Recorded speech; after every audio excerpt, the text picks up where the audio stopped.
atau feasibility study ini. Mungkin Bu Nina ya yang ngasih, mungkin sudah ada banyak diberi kemasukan. Jadi materi saya sebenarnya analisa keuangan kaitannya dengan feasibility study atau studi kelayakan bisnis.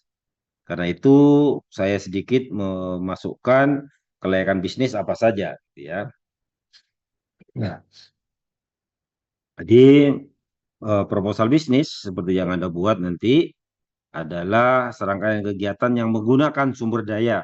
Salah satu yang sangat menentukan adalah dana atau uang ya.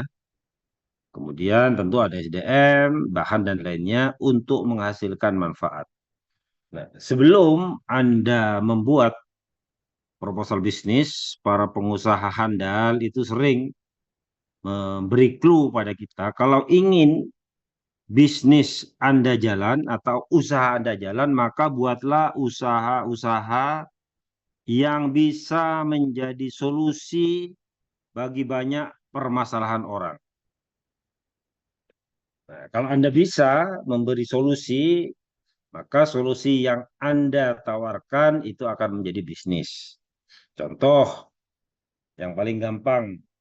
Nah, ketika Anda ke sini, terutama yang apa eh, rumahnya jauh gitu ya, otomatis di sini Anda perlu yang namanya penginapan dan seterusnya. Maka usaha-usaha penginapan, bisnis penginapan karena merupakan solusi bagi Anda, ya maka banyak diminati oleh orang. Itu intinya. Atau bisnis-bisnis lain, misalnya yang sekarang banyak yaitu misalnya Gojek ya, online di istilahnya eh, apa angkutan online karena semua orang punya masalah untuk berpindah dari satu tempat ke tempat lain untuk berbagai urusan.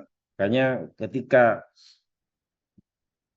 bisnis Anda bisa menyelesaikan masalah orang lain, terutama masalah-masalah yang selalu dan kerap kali dihadapi, maka bisnis Anda akan jalan. Ya, yang paling gampang itu adalah bisnis kuliner makanan ya, karena semua orang perlu makan, ya maka bisnis kuliner jalan. Karena itu tentu dari sisi manfaat bisnis yang Anda tawarkan itu harus bermanfaat bagi calon customer Anda. Nah, tentu bagi Anda sendiri orientasinya adalah menghasilkan keuntungan. Istilahnya harus ada profit yang Anda bisa ambil ya. Nah, ketika Anda buat proposal bisnis, maka sebaiknya Anda, ini tidak ada yang buka kameranya sama sekali nih ya. Gak usah kuliah mari ya.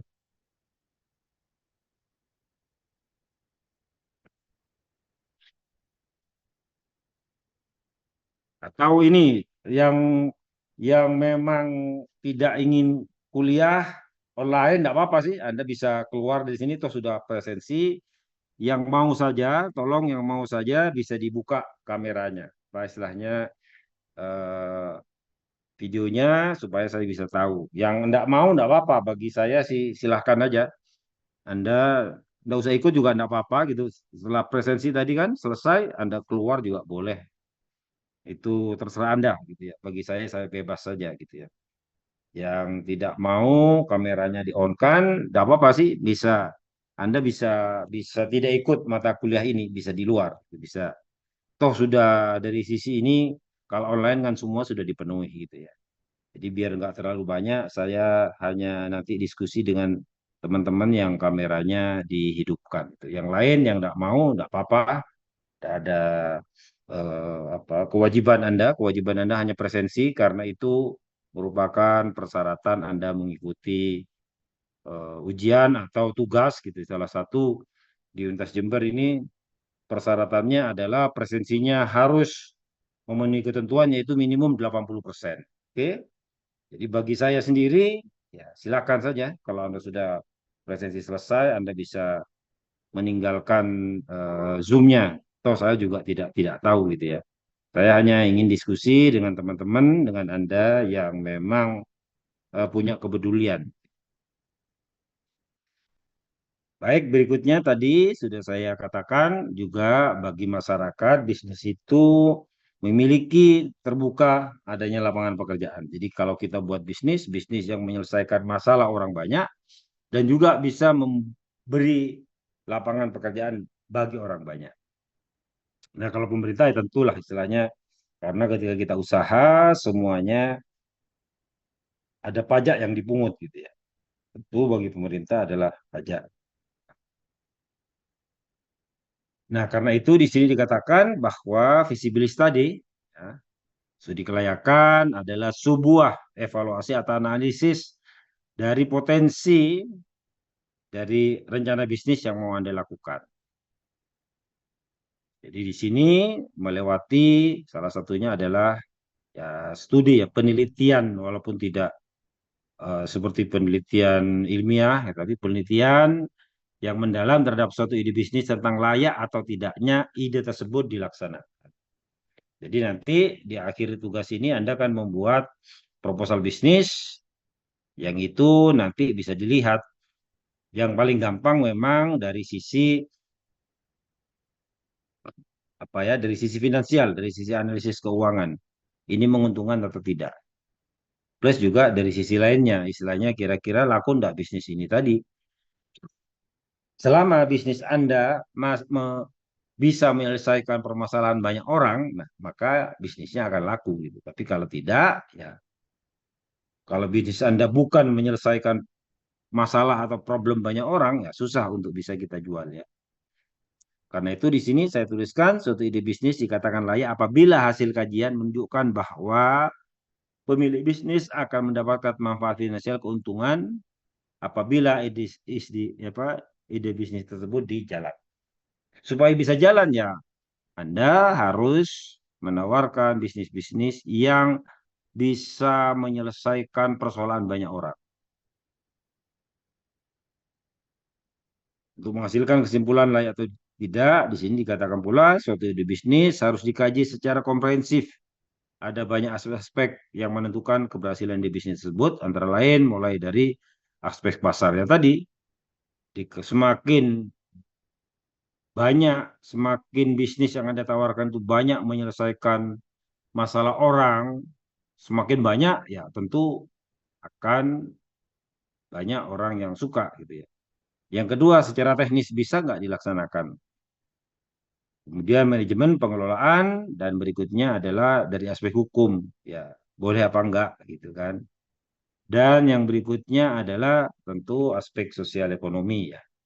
Di intinya memang dari sisi dana dan waktu itu yang sangat ya karena ketika kita bisnis sebenarnya dua variabel yang kita mainkan. Pertama adalah sumber dayanya, terutama terutama dana dan juga SDM yang ada di situ. Yang berikutnya adalah waktunya. Jadi ini merupakan bisnis yang cepat laku gitu kan, yang banyak diminati orang, prosesnya cepat atau butuh waktu lama gitu. Karena itu biasanya bisnis-bisnis yang butuh waktu lama biasanya dipisah. Penelitian sendiri baru ke bisnisnya sendiri. Siapa biasanya yang pihak yang berkepentingan itu adalah para investor gitu ya. Saya hampir setiap hari, ya paling tidak setiap minggu lah, menerima tawarannya, tawaran-tawaran terutama untuk kaitannya dengan apa masalah-masalah yang ada di industri untuk diselesaikan. Tuh, membuat plastik misalnya yang ramah lingkungan, artinya dia mudah dicerna dan seterusnya. Nah, kalau Anda bisnisnya sudah jalan, butuh pendanaan, maka proposal bisnis ini bisa ditawarkan untuk bisa mendapat pendanaan. Tentu juga pemerintah gitu ya, izin macam-macam dan tentu masyarakat khalayak.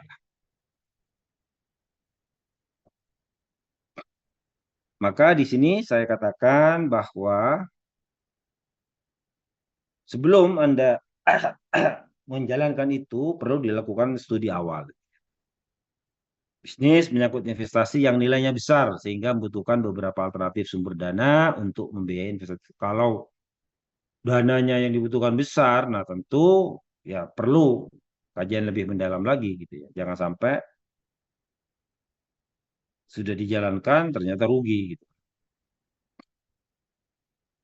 Bisnis menyangkut jangka waktu yang lama, nilainya yang besar tersebut terikat dalam waktu lama tidak bisa secara cepat ditarik kembali.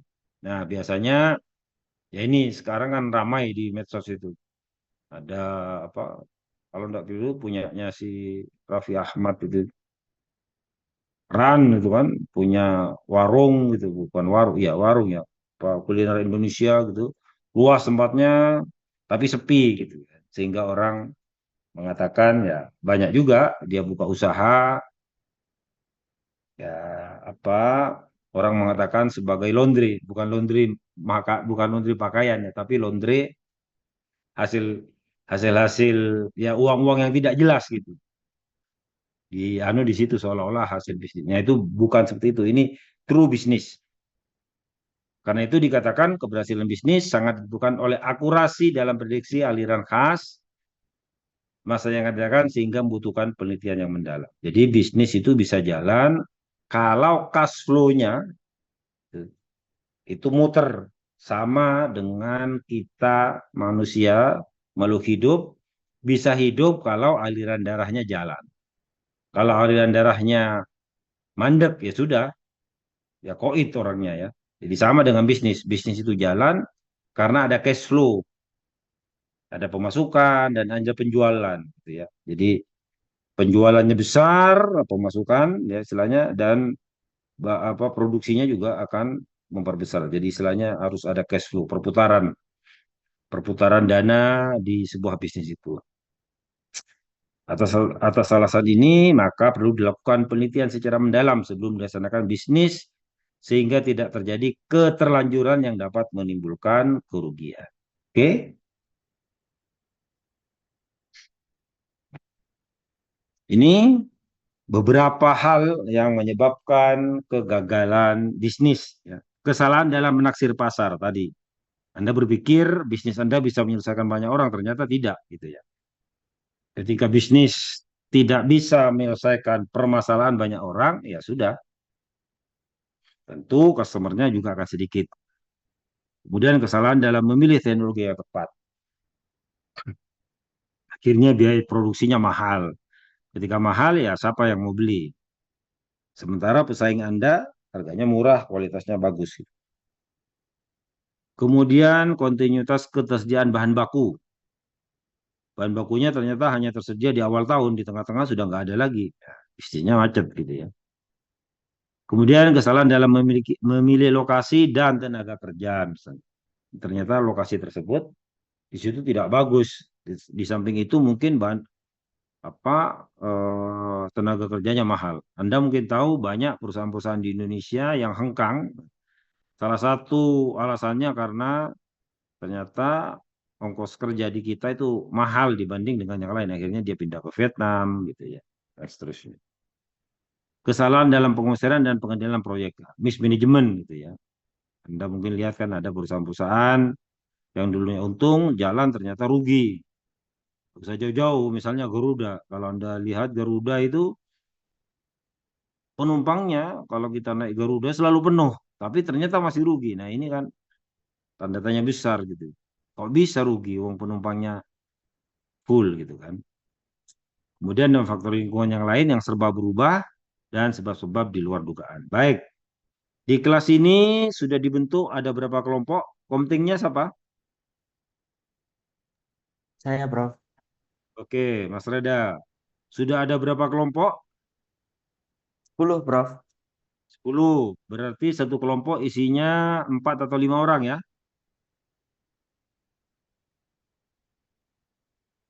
Berapa satu kelompok isinya, Mas Reda? Sebentar, Bro. Saya cek. Ya, Anda kan bisa tahu kelas ini berapa jumlahnya gitu kan. Ya, Prof. 4 sampai 50, kalau 5 di anak. 10 kelompok ya 55. Berapa? 4 sampai 5 anak, Prof. Oke, berarti kelas ini jumlahnya berapa orang? 50? 48, Prof. Oh, 48. Oke, berarti ada yang 5, ada yang 4, terutama yang terakhir itu ya. Di 44 yang belakangan, yang belakang sampai 40, kemudian mulai 41 sampai 48 itu 44 gitu ya. Baik, ide bisnisnya masing-masing kelompok. Yang kelompok satu mana?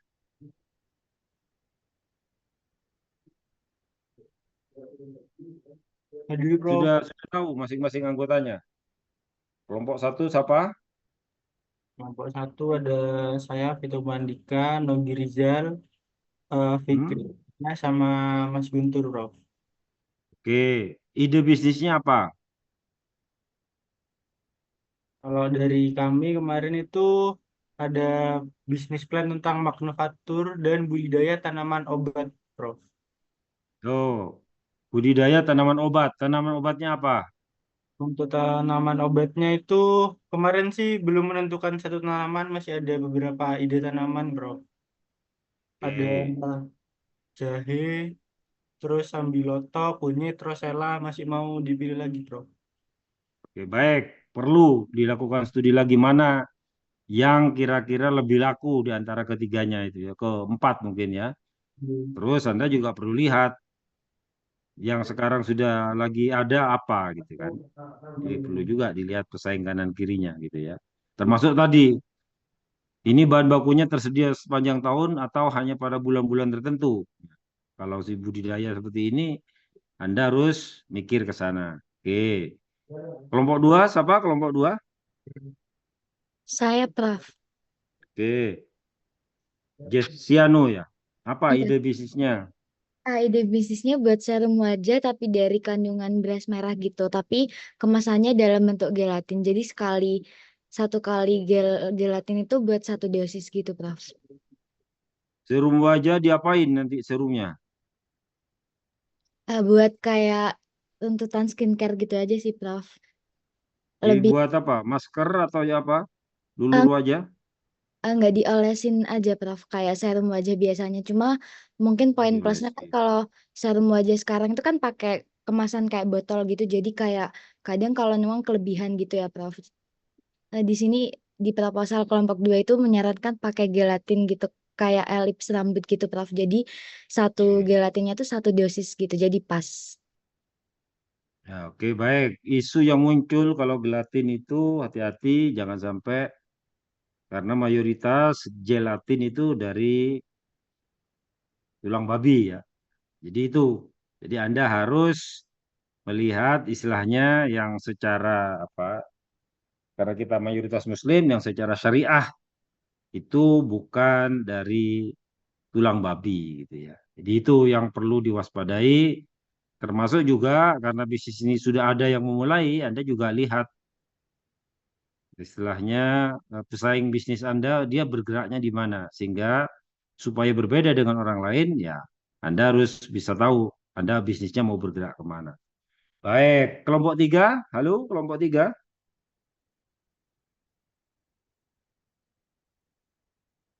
ada kelompok tiga,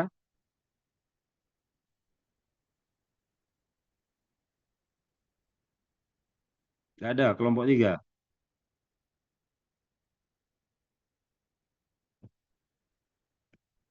nggak ada. Berarti kelompok empat ada? Hadir, Prof. Ya, kelompok empat ide bisnisnya apa? Salsabila.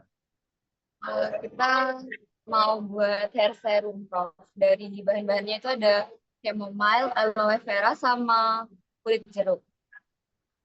Kulit lemon. Serum untuk apa? Untuk sama dengan yang kelompok dua tadi. Buat hair serum.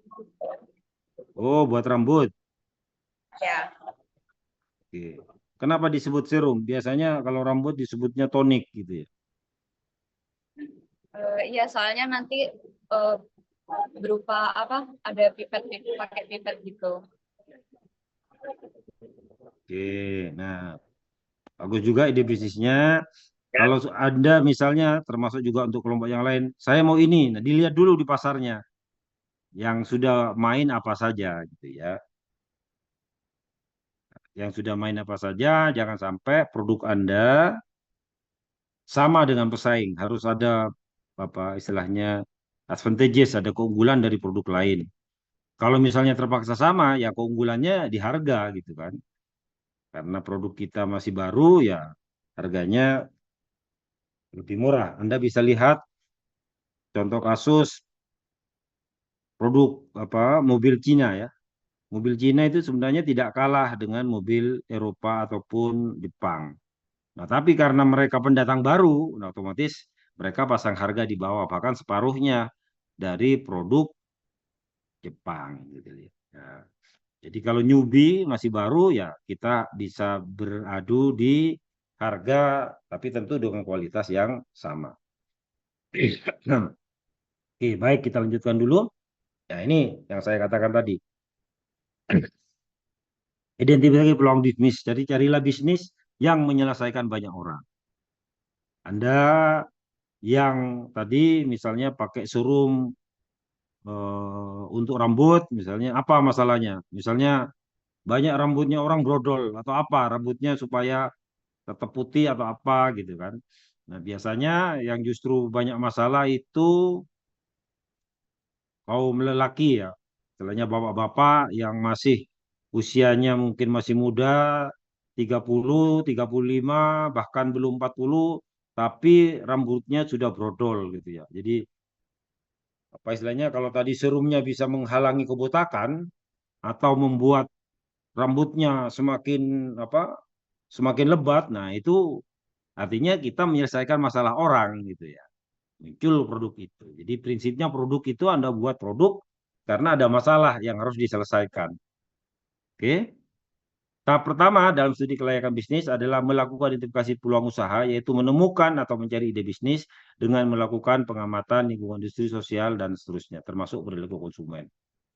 Nah, kenapa misalnya, seperti saya katakan, yang kelompok 4 ya tadi ya, kenapa kok tidak pakai tonik misalnya, tapi pakai ini. Nah, itu juga perlu dilihat ya. Termasuk misalnya mengkaji bahan atau material yang misalnya di kenapa Anda pakai suruh mungkin alasannya lebih murah atau apa. Nah, itu muncul di situ ya. Kemudian ini mengkaji juga produk-produk lain ya, yang sejenis ya. Termasuk juga mungkin ini produk impor. Nah, tapi kalau impor mahal kita bisa memproduksi sendiri katakanlah. Kemudian produk-produk yang juga bisa mendukung produk yang lainnya. Kemudian berbagai perkembangan teknologi dan perilaku konsumen masyarakat.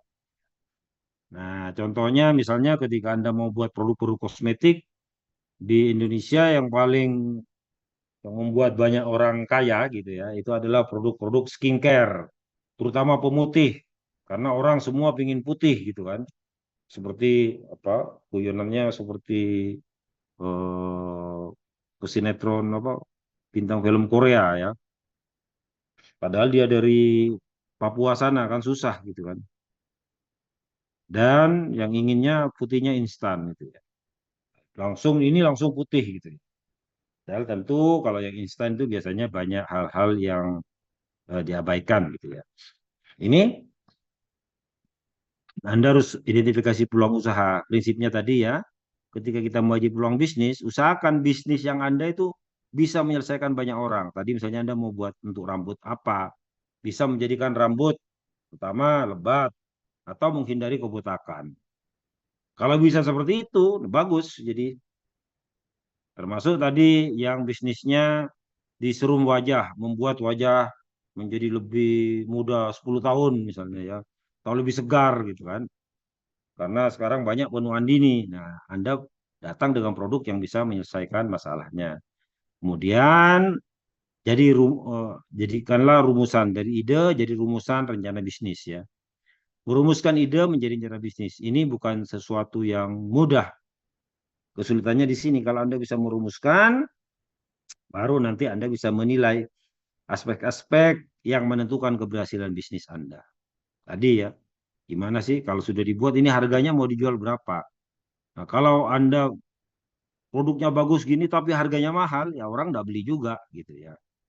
Ini berbagai aspek. Nah, setelah itu, oh kalau pakai ini mahal, ada pemilihan alternatif. Seperti tadi kelompok satu masih dipilih dari berbagai komoditas itu mana yang paling banyak dibutuhkan orang gitu ya. Jadi intinya itu, buat produk yang banyak dibutuhkan orang. Tahu tadi yang untuk serum wajah supaya wajahnya punya kemampuan anti akne gitu, sehingga tidak ada apa flek-flek hitam di wajah gitu kan. Membuat wajah menjadi apa mulus seperti keramik gitu ya. Istilahnya bling-bling. Dan baru setelah itu kita menyelesaikan rencana bisnis dan implementasi. Sayang di angkatan Anda ini dipisah. Kalau dulu di angkatan sebelumnya, kurikulum sebelumnya, jadi kita hanya memberi teori itu sedikit sekali di awal, hanya sampai atau 2 atau 3 kali pertemuan. Setelah itu Anda menjalankan bisnisnya. Jadi kita kasih gimana sih membuat apa visibility bisnis, membuat proposal bisnis. Setelah itu langsung dicobakan. Gitu ya. Di yang kelompok yang dianggap berhasil ya kalau dia memberi keuntungan. Gitu ya. Jadi Anda dulu patungan biasanya sehingga bisnisnya di jalan. Tapi yang kurikulum sekarang ternyata Anda hanya dikasih teori karena katanya praktek usahanya itu di semester berikutnya. Nah, nanti Anda lihat di kurikulum. Kalau dulu, karena saya cukup lama ngajar mata kuliah kewirausahaan ini, bahkan mulai farmasi berdiri, itu biasanya kita langsung, ya mata kuliah ini hanya ngasih beberapa apa ilmu gitu, teori, kemudian Anda sudah buat proposal bisnisnya, kita hanya mendampingi, sehingga itu bisa langsung jalan.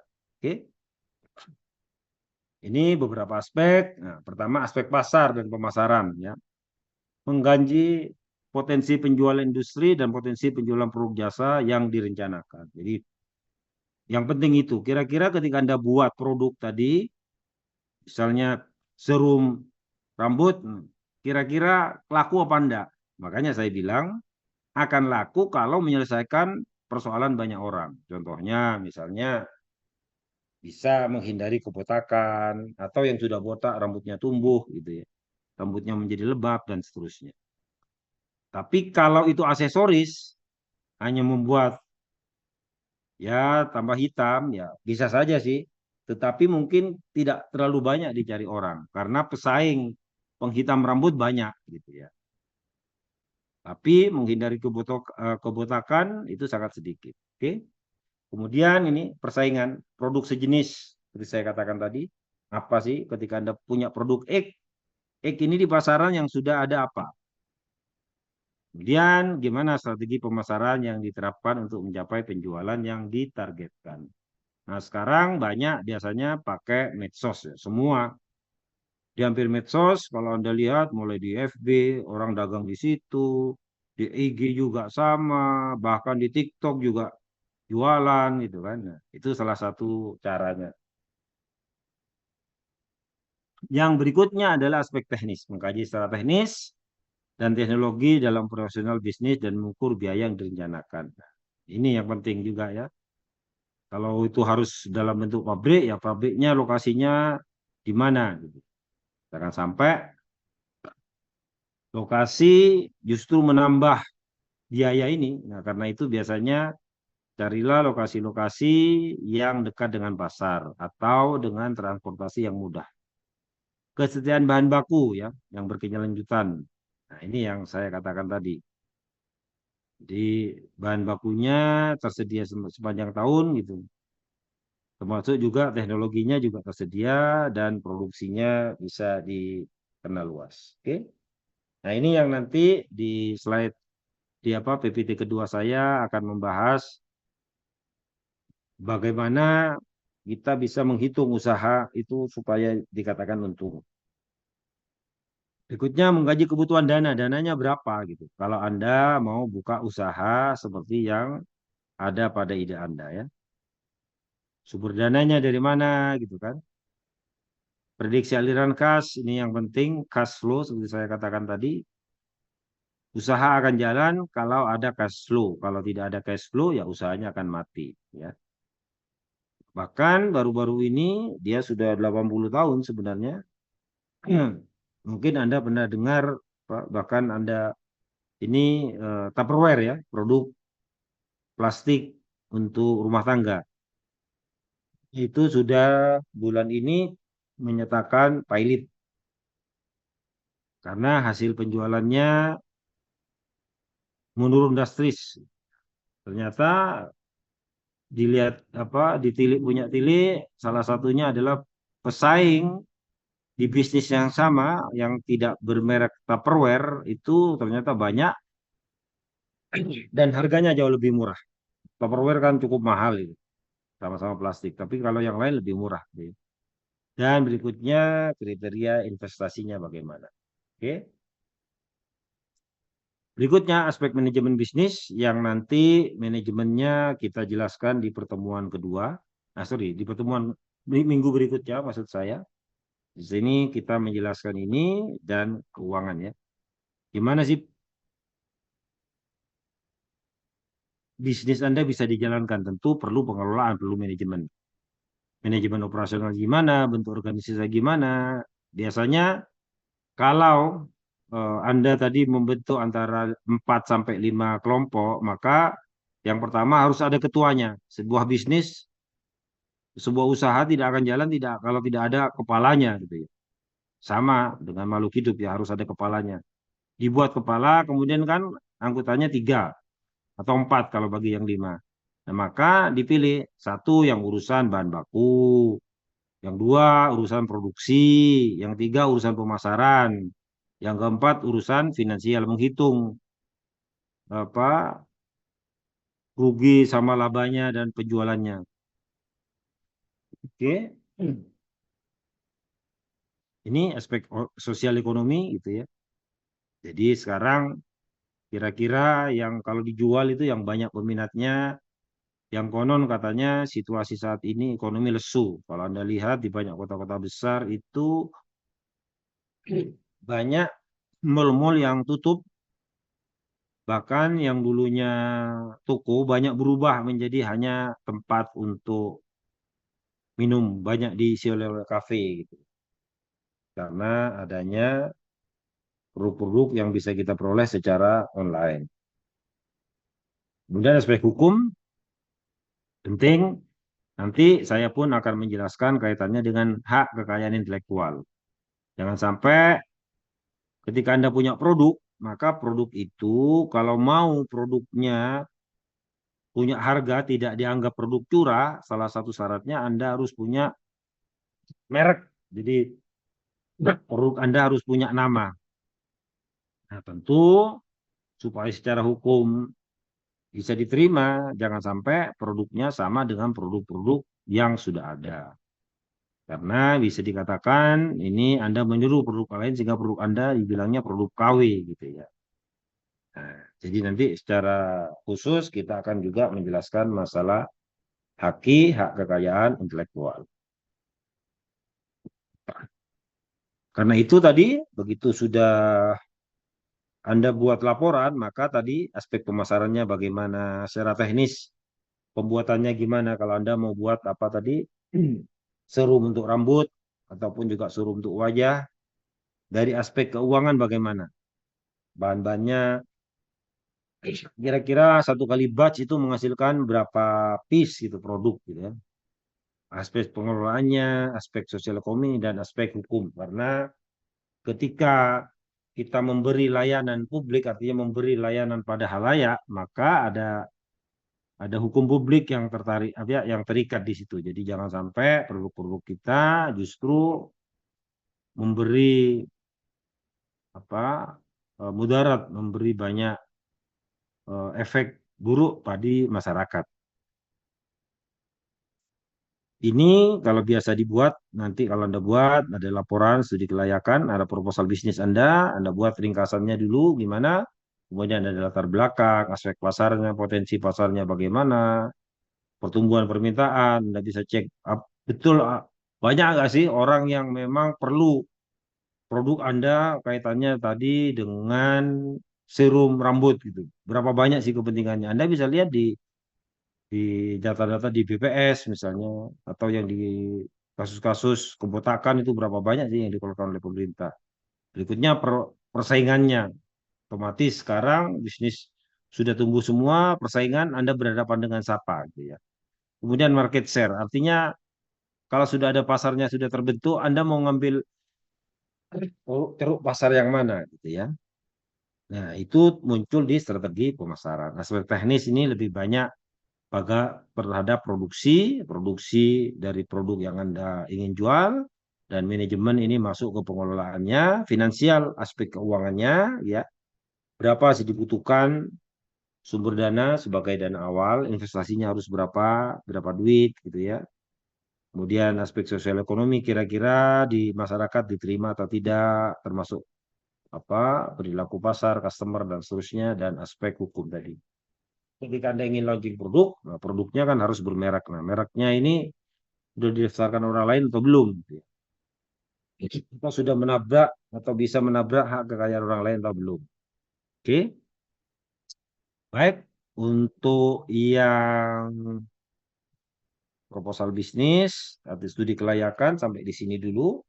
Moga-moga Anda yang sudah nyusun itu sudah punya pikiran atau sudah pernah, moga-moga sudah pernah diberikan sama Bu Nina, belum ya? Sudah, Bro. Oke, itu nanti yang saya memperkuat. Jadi intinya beberapa poin yang saya sampaikan itu harus muncul di proposal bisnis Anda. Kenapa milih bisnis ini? Pesaingnya siapa saja dan seterusnya. Karena hari ini belum ada satupun bisnis usaha yang benar-benar baru, yang tidak ada pesaing. Jadi semua ada pesaing. Jadi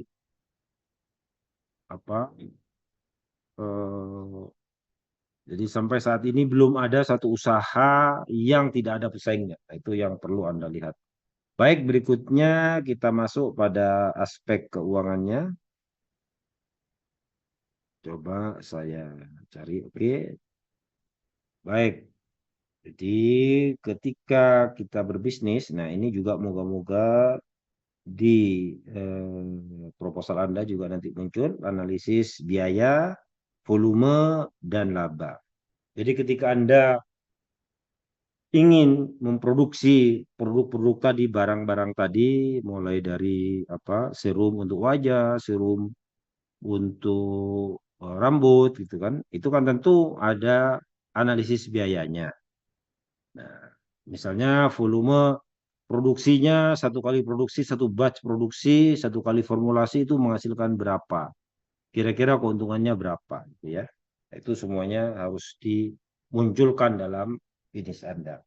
Secara definisi di sini dikatakan suatu analisis keuangan adalah suatu analisis yang menggambarkan bagaimana perubahan biaya, kalau ada variabel di dalamnya, ada biaya tetap dan harga jual, volume penjualan dan bauran penjualan akan mempengaruhi laba perusahaan ya.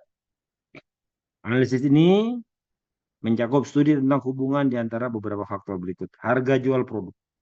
Nah, Anda mau jual produk serum Anda berapa? Itu ketika mau jual produk, Anda juga harus melihat produk tetangga gitu ya. Karena mungkin produk Anda bukan satu-satunya produk yang ada di pasaran. Oke. Kecuali kalau itu satu-satunya produk yang ada di pasaran, ya silakan Anda menentukan sendiri. Tapi hampir bisa dipastikan bahwa produk-produk dari ide bisnis yang Anda jual, itu di pasaran sudah ada. Berikutnya volume atau tingkat aktivitas. Artinya sekali produksi Anda menghasilkan berapa piece gitu ya.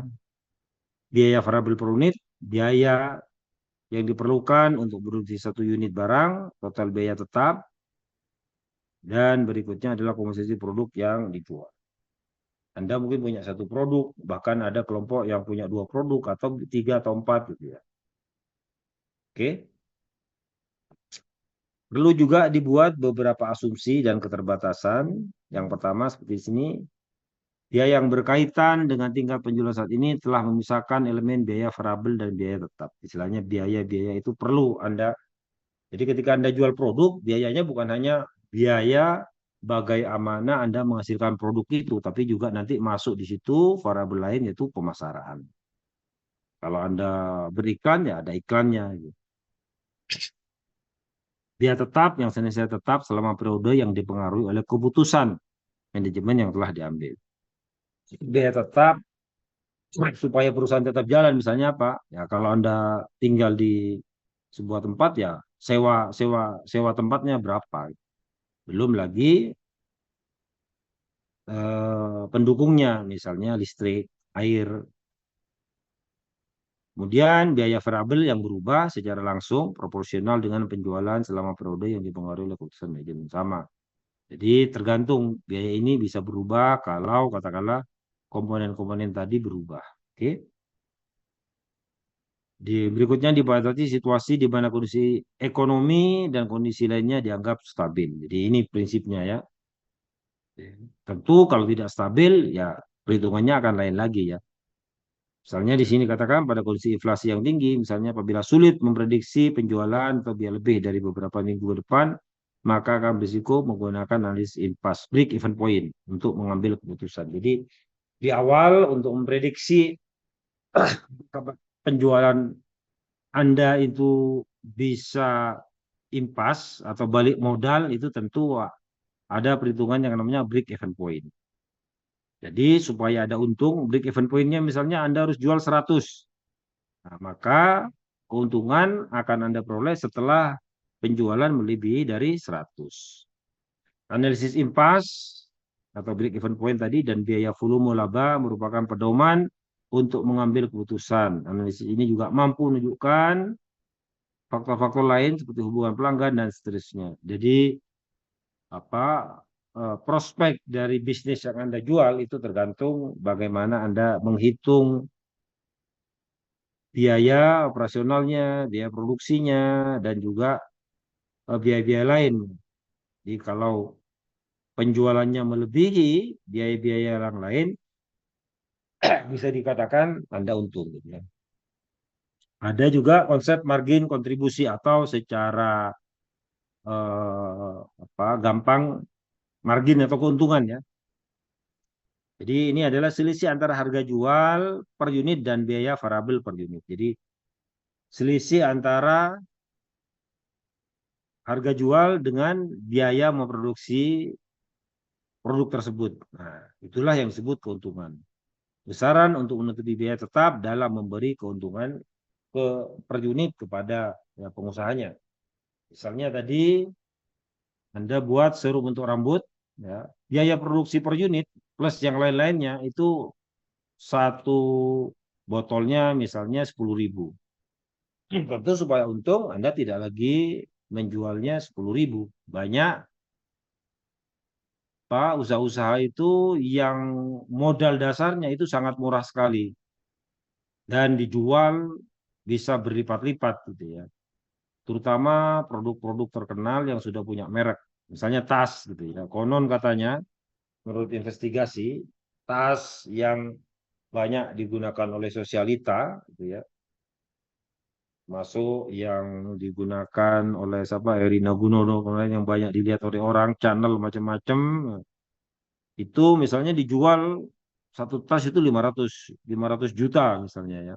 Padahal menurut banyak penelitian itu paling modalnya itu hanya sekitar ukuran belasan juta gitu, tapi dijualnya bisa ratusan juta. Nah, itu sudah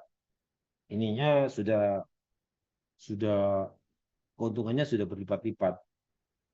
Tentu biasanya berlaku bagi produk-produk yang luxurious, jadi produk-produk mewah yang sudah dikenal di pasaran. Karena itu biasanya produk-produk mewah itu orang lebih banyak membeli mereknya ya, kemewahannya daripada fungsinya. Tas itu meskipun harganya 500 juta ya, Louis Vuitton misalnya ya tetap fungsinya sebagai tas. Tidak lalu tasnya bisa ngikuti orangnya gitu. Jadi tidak bisa tasnya terbang ngikuti orangnya, tidak. Fungsinya tetap sebagai tas. Atau jam yang harganya miliaran itu ya fungsinya sama dengan harga jam yang hanya puluhan ribu gitu, sama-sama menunjukkan waktu. Ini contoh bagaimana kita mencari keuntungan misalnya ya, apakah rugi atau laba misalnya atau untung. Penjualan 800 VCD misalnya jumlahnya 200 juta di sini ya. Per unit itu 250.000 misalnya. Jadi biaya variabelnya di sini adalah 120 juta ya. Kalau Anda lihat di situ, Anda bisa lihat biaya variabel per unit adalah 150 juta. Sorry, 150.000 maksud saya. Sehingga margin kontribusinya ini penjualan plus biaya produksi kalau boleh dibilang ya. Berarti selisih ini adalah marginnya ya 800.000 keuntungan. Tetapi perusahaan juga keluarkan kalau Anda punya toko kan ada sewa toko dan seterusnya itu yang disebut biaya tetap. Nah, sehingga real keuntungannya hanya 10.000. Nah, 10 juta gitu. Demikian juga ini margin kontribusinya kalau dilihat selisih antara penjualan dengan biaya produksi gitu. Biaya tetap ini maksudnya kalau Anda harus sewa tempat gitu ya. Makanya sekarang banyak produk-produk online, toko-toko online itu harganya lebih murah dibandingkan dengan di toko-toko, di mall dan seterusnya. Karena kalau di toko ada biaya tetap yaitu sewa tokonya gitu kan. Nah, yang itu sehingga akhirnya apa?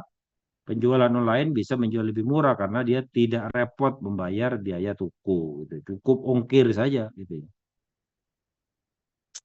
Jadi di sini makin kontribusi per unit, Anda bisa lihat misalnya 100.000 menunjukkan bahwa untuk setiap unit produk yang dibuat akan menyumbang margin kontribusinya 100 ini.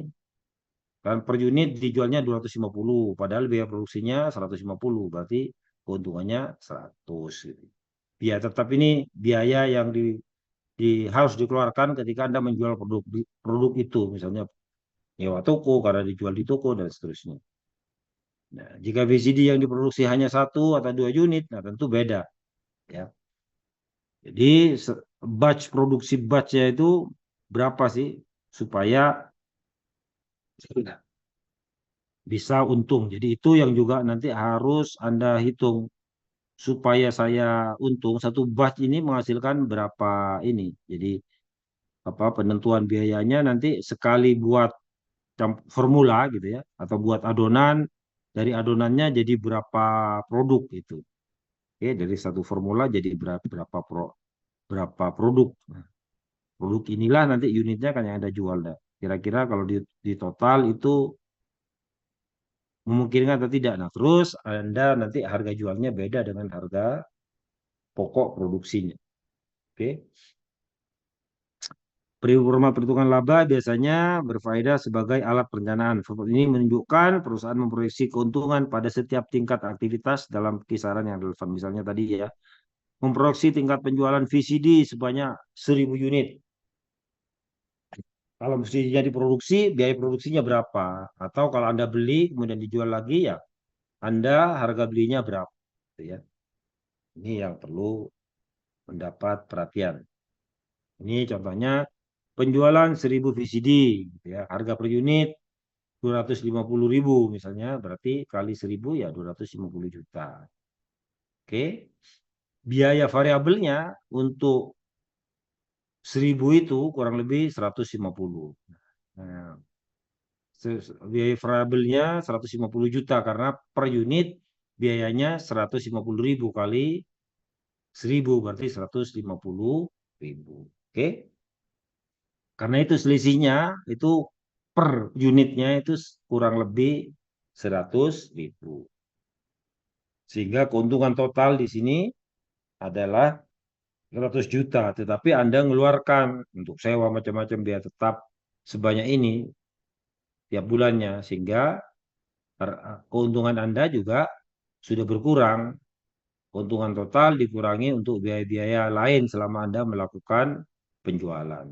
Real keuntungan yang Anda peroleh bukan 100 juta, tetapi sudah dikurangi biaya tetap tadi, masuk kurang lebih 30 juta. Oke. Ini rasio keuntungan, margin kontribusi dapat dinyatakan dalam suatu persentase pendapatan penjualan atau rasio margin kontribusi. Ini margin kontribusinya tadi keuntungannya berapa dibanding dengan penjualannya. Oke? Atau RMC, rasio margin kontribusi. Semakin tinggi MRC berarti semakin baik ya. Karena apa? Ya keuntungannya juga semakin besar. Oke? Ini tadi rumus BP break even point atau paling gampangnya rumus menentukan kapan balik modal ya. Atas dasar unit dan atas dasar share dalam rupiah. Ini BP sama dengan biaya tetap dikeluarkan dan harga jual per unit dikurangi biaya per unit. Harga jual per unit tadi juga di apa istilahnya biaya tetapnya dibagi dengan ini. Itu namanya break even point. Nah, kenapa penting mencari titik impas? Pertama, di mana pendapatan nanti sama dengan biaya. Jadi istilahnya usaha saya akan impas kalau saya sudah berhasil menjual misalnya 100 pieces. Sisanya kalau Anda memproduksi lebih dari 100 itu menjadi keuntungan. Menunjukkan suatu sasaran volume penjualan minimal yang harus diraih oleh perusahaan supaya tidak rugi.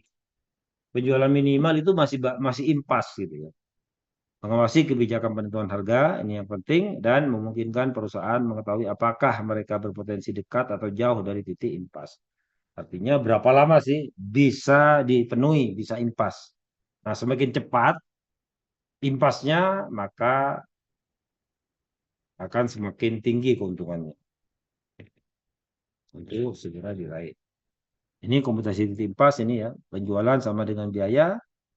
Misalnya di contoh tadi BP-nya misalnya 250.000 per unit menghasilkan 150.000 per unit plus 70 juta tadi ya ditambah 0 ini. Istilahnya kita masuk kurang lebih 100.000 ki ditambah sama dengan 70 juta. Sehingga biaya per unit nyakinya sama dengan 700 unit.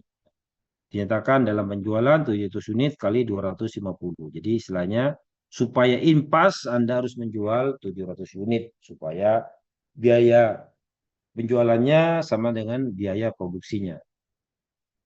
Nah, kalau biaya penjualnya lebih besar daripada biaya produksinya, maka Anda berarti sudah bisa ditentukan bahwa usaha Anda adalah untung. Kebalikannya, kalau lebih kecil dari biaya produksinya, ya berarti Anda rugi ya.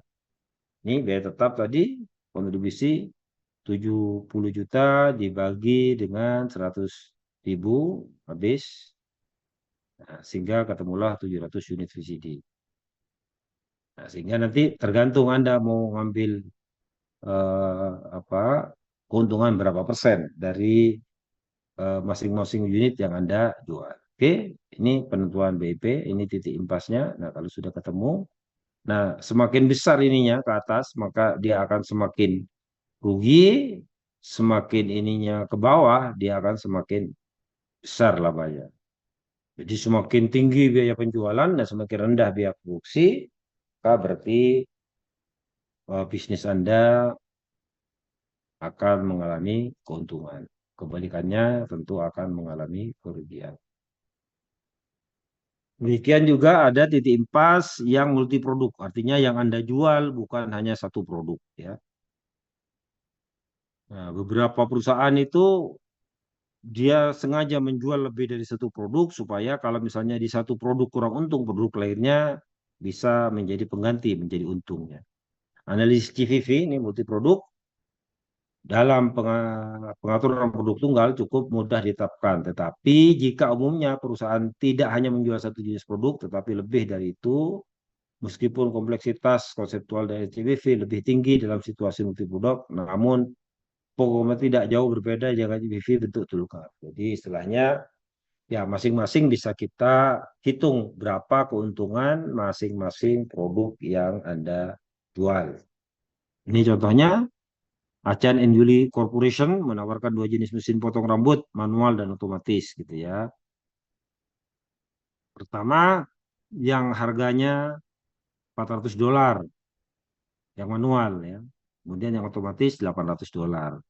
Estimasi penjualan, misalnya untuk satu bulan 1.200 unit ya. Yang ini hanya 800 unit karena hanya besar gitu ya. Kemudian variable cost yang muncul dari itu adalah 325 dan 600. Kemudian biaya tetapnya 330.000 dan 40.000. Kemudian di situ kita bisa melihat ya biaya tetap ya yang akan kita keluarkan gitu ya, selama produk itu dijual. Oke, ini proyeksinya. Penjualannya yang manual, yang otomatis, total 1.120.000. Kemudian total biaya variabelnya ini yang manual sekian, yang otomatis sekian. Kemudian ketemu total keuntungannya 870. Biayanya. Kemudian dari penjualan dikurangi biaya ketemulah 250.000. Dan ditambah lagi dengan biaya tetap. Oke. Sehingga margin di sini dikatakan kurang lebih 180 ya. Nah, supaya ini 250 ya kurangi 70, 180. Dia tetap Wah, langsung loncat. Biaya tetapnya 26. Laba operasinya ini. Oke. Sehingga bukan keuntungan tetapi justru rugi ya. Nah, di sini Anda dari rumusan tadi ketika kita tentukan di sini jadi kerugiannya sebanyak 26.250. Jadi penting untuk dihitung berapa yang harus terjual supaya Anda impas tadi ya. Baik, ini margin of safety, kelebihan penjualan yang dianggarkan di atas volume penjualan impas gitu ya. Seberapa banyak penjualan boleh turun sebelum perusahaan menderita kerugian. Istilahnya, biasanya toko-toko misalnya orang yang berjualan itu sering barangnya supaya mengurangi isi gudang. Kalau sudah dia BEP, sudah kembali modal, nah sisanya dijual misalnya beli satu dapat dua dan seterusnya. Yang Anda sering temui mungkin yang sering seperti itu spot station gitu ya. Spot station tuh barangnya banyak supaya tetap ini ya dikasih diskon gitu. Artinya dia sudah BEP sebenarnya untuk barang itu. Nah, sehingga supaya cepat laku dan juga cepat peroleh keuntungan meskipun tidak besar ya dijual seperti itu. Dan banyak juga perusahaan-perusahaan atau toko-toko yang menjual barang yang tidak terlalu besar keuntungannya tetapi perputarannya yang semakin banyak. Jadi banyak bisnis Chinese itu yang penting bukan berapa banyak berapa keuntungannya tetapi sedikit keuntungannya tidak apa-apa tapi banyak yang laku sehingga total kalau dikalikan antara keuntungan dengan jumlah yang laku ya keuntungannya secara general secara total itu juga akan untung.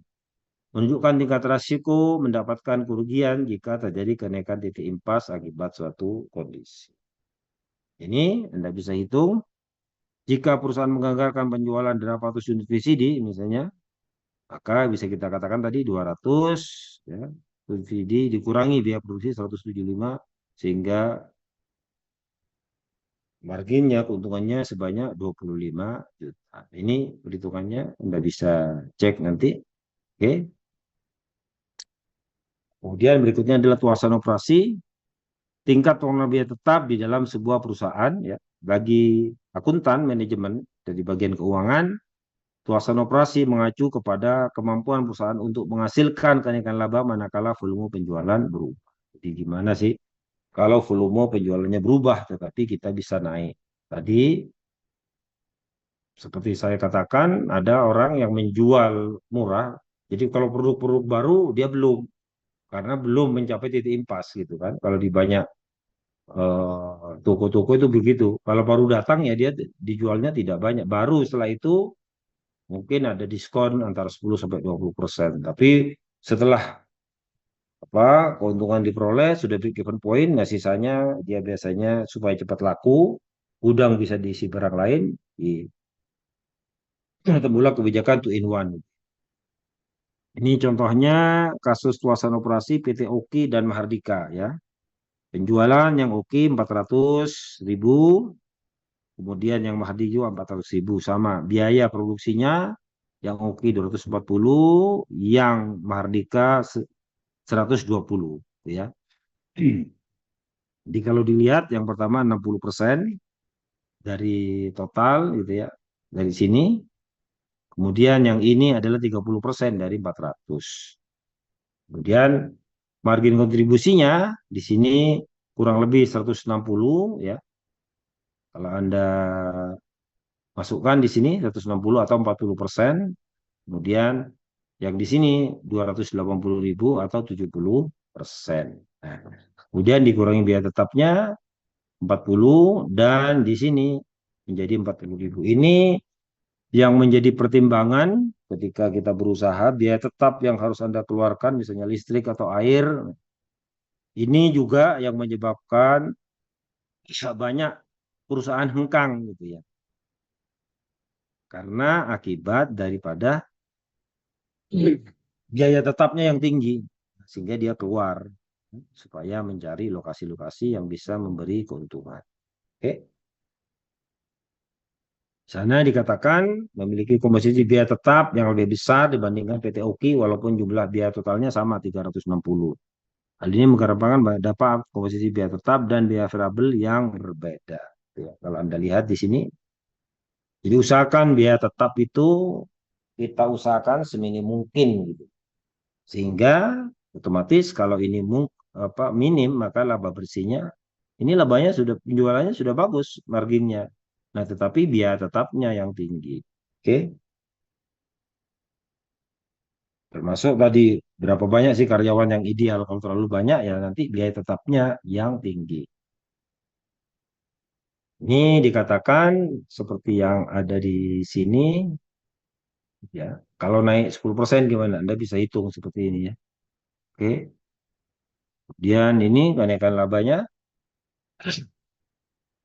sekitar 40% ini. Dan yang kedua sekitar 70%. Oke.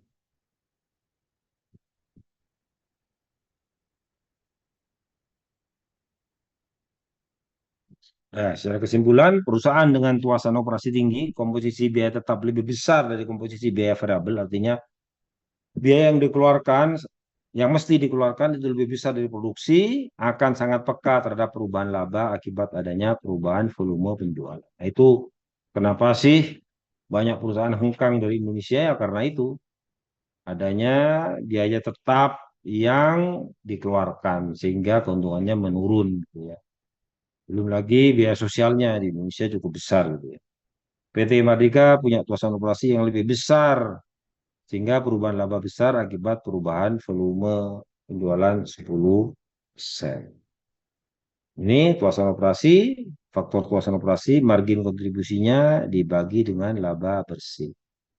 Yaitu dikatakan suatu ukuran pada tingkat penjualan tertentu, di mana seberapa besar perubahan volume penjualan akan mempengaruhi laba, di mana manajemen berminat dalam pengukuran untuk menentukan seberapa sensitif laba terhadap perubahan penjualan. Jadi pertama, harga jual itu akan sangat berpengaruh terhadap jumlah penjualan Anda. Karena itu tadi seperti saya katakan, ketika ada saing Anda sudah ada di pasaran dan harganya cukup mahal, misalnya 20.000, maka Anda karena produknya masih baru, ya Anda harus bisa di harga di bawah 20.000, syukur-syukur bisa 15 atau bahkan 10.000 gitu. Ini kalau dihitung tadi, oke, perubahan penjualannya kalau 10% kurang lebih perubahannya sebanyak 70%. Nah, yang juga perlu dihitung adalah pajak, ya, pajak penghasilan. Jadi kalau Anda ke warung mesti, terutama warung-warung modern mesti ada plus pajak penghasilannya. Rumah makan dan seterusnya. Pada saat menghitung titik impas, pajak penghasilan tidak memainkan peran karena perusahaan tidak membayar pajak bila tidak mendapat laba. Banyak perusahaan dia akan membayar pajaknya, ya pajak penjualan, ya kalau penjualannya seberapa besar gitu ya. Jadi bukan seberapa besar produksi, tapi ditentukan dari pajak penjualan. Banyak perusahaan memilih menetapkan laba sasaran mereka sebagai laba bersih setelah pajak. Dalam ini pajak pengusaha dianggap sebagai biaya juga. Oke.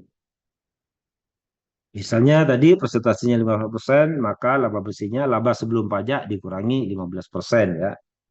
Atau laba bersih tadi 15% kan, berarti sisanya 80% kali laba sebelum pajak. Atau laba sebelum pajak, laba bersih dibagi 85% tadi. Atau ini sebelum pajak laba bersih dibagi 1, kurangi persentasenya berapa. Hingga pendapatan di Kuayan Biara akan sama dengan laba bersih setelah dipotong pajak. 1 dikurangi persentase pajak yang Anda harus bayar. Baik, mungkin itu dulu yang bisa saya sampaikan. Insya Allah kita akan ketemu lagi minggu depan. Sebelum saya tutup, barangkali ada pertanyaan, saya persilakan.